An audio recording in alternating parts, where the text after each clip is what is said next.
आणि काल आपण गंज लावली. भेंडी आपली बघा, प्रत्येक भेंडीला भेंडी लागली, मस्तपैकी कारल्याचा वेल आलाय. इकडं तर दोडकं लागलं. ते काम चालू की तोंड बंद, आणि तोंड चालू की काम बंद, असं बी आपल्याला तयार होतं. तुम्हाला बी दाखवते आता. ही बी काढायचं आणि आपल्या रानात लावायचं का. 3 शिरे 6 हात तया माझा दंडवत. राम राम मंडळी, मी संदीप भगत स्वागत करतो तुमचं आपली माती आपली माणसं या यूट्यूब चॅनलवरती. मी सकाळचे 7:30 वाजलेले आहेत. आम्ही आलो इथं गहू कापायला. तर तुम्ही म्हणसाल गहू कुठनं कापायचा, तर कडकडने ना मशीन काय फिरलेलं नाही. आता इथं केळी होत्या, केळीच्या कडनी काय मशीन अशी फिरता आली नाही व्यवस्थित, त्यामुळे असं कुठं कुठं गहू राहिला आहे. तर हे कापून घ्यावं म्हणलं होतं. आणि इकडं ना आबाळ गरजते, रात्रभर इजा तर लावते ते. म्हणलं पाऊस येतोय का काय. आणि काल आपण गंज लावली, पाऊस लई येईल म्हणून आम्ही रात्र तसल्या वाऱ्या कावदानात गंजीवर झाकण कागद झाकला प्लास्टिकचा. आणि सकाळ सकाळ म्हणलं चला आता ह्या रानात काहीतरी करावं म्हणलं. एकतर ताक पेरायचा, नाहीतर मोहरी करायचा माझा विचार आहे. हरभरा तर काय येणार नाही, दुसरं कुठलं पिकनिक येणार नाही उन्हाळ्याचं. मग एकतर ताक पेरला तर ह्या रानाला हिरवळीचं खत म्हणून उपयोग होतोय, नाही तर आपली मोहरी करायची, मस्तपैकी येईल. काय येईल ते येईल. गवत बिले आलं इथं. शेवग्याची झाडाला शेंगा आपल्या बघा, वरच्या शेंगा जरा निबार झालेल्या आता.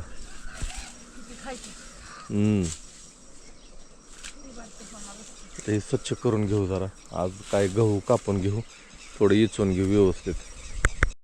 तर मंडळी आता आपण ड्रिप पण गोळा केली समोरची, आणि त्याच्याने चालू केलं आहे बटाटा तळायला. मला वाटतं जरा चिप्स केलं असतं तर बरं झालं असतं.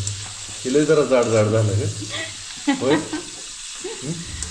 आता काय करता, होईल का नीट ते, काय का व्हायना, जसं होईल तसं खायचं. बारीक बारीक करायला पाहिजे का जरा, इतकं जाड नाही उपयोगीचं.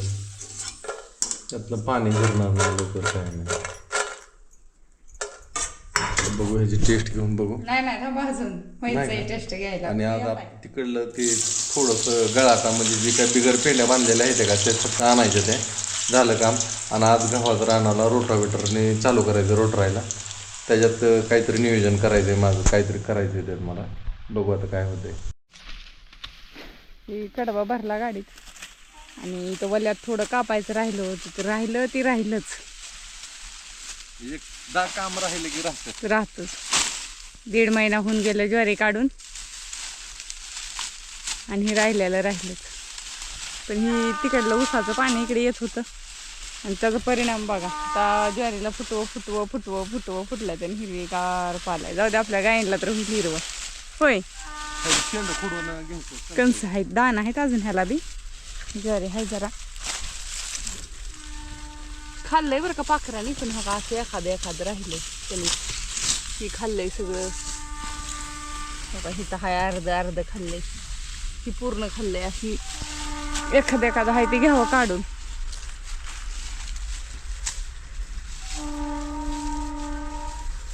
मला काय हाताने कापायला येत नाही, त्यामुळे मी काय कापत नाही.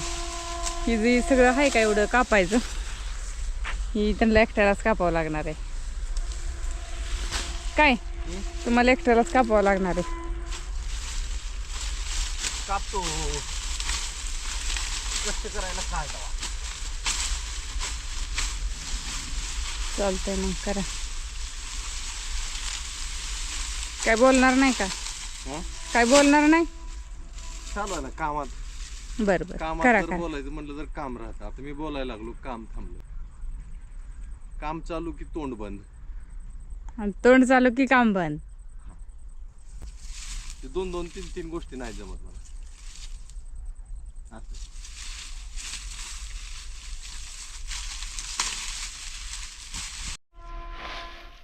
कापलं आपलं एवढं, वरी टाकल्या भेळ बांधून. पेंडा नाही तर भेळच बांधलं मोठं टाकलं वरती.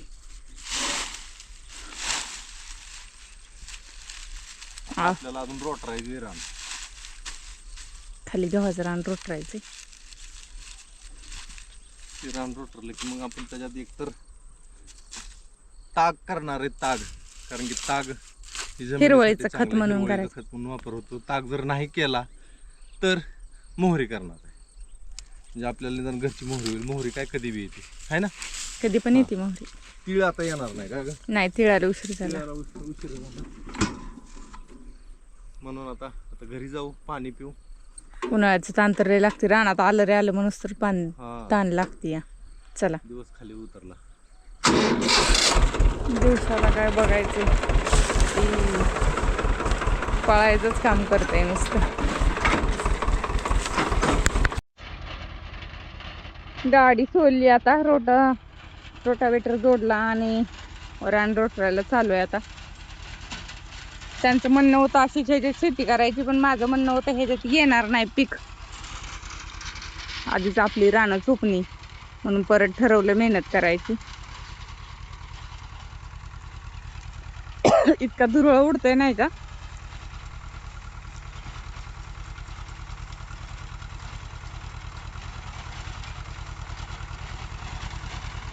मग सांगितल्याप्रमाणे आपल्याला ह्याच्यात मोहरी किंवा ताग पेरायचा आहे. बघू आता काय होतंय ते.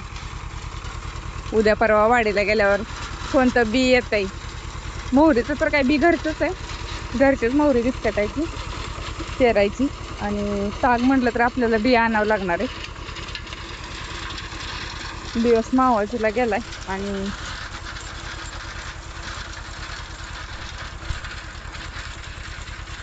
त्या दिवशी आपण इथलं गवत मोठं सगळं काढून घेतलं होतं. छोटं कुठं जरी राहिलं होतं ते सुद्धा बघा केवढं मोठं झालंय. आता म्हटलं बसून बसून खुरपून घ्यावं. म्हणजे भेंडी आपली बघा, प्रत्येक भेंडीला भेंडी लागली. मस्तपैकी कारल्याचा वेल आलाय. इकडं तर दोडकं लागलं. ते मागच्या 8-15 दिवसापूर्वी 8 दिवसापूर्वीच कमेंट आली की तुम्ही तुमचा रानातला भाजीपाला दाखवत नाही. बघा मस्तपैकी असं दोडकं लागलं ते आपल्या दोडक्याला आहे का. सगळी फुलं. इकडं पण आहे दोडक्याचा वेल.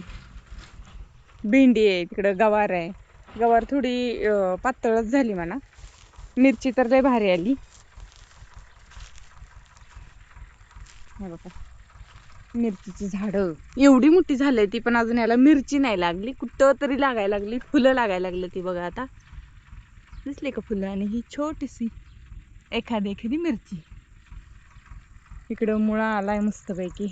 आणि मागच्या वेळेस मी तुम्हाला म्हणलं होतं की आपण खुडून मेथीची भाजी घेत असतो. जवळजवळ एका मेथीच्या झाडापासून, एका मेथीच्या नाही म्हणजे एकदा मेथी लावली की त्याच्यापासून बरं 3-4 वेळा तर भाजी करते. आणि राहिल्यानंतर असं बी आपल्याला तयार होतं.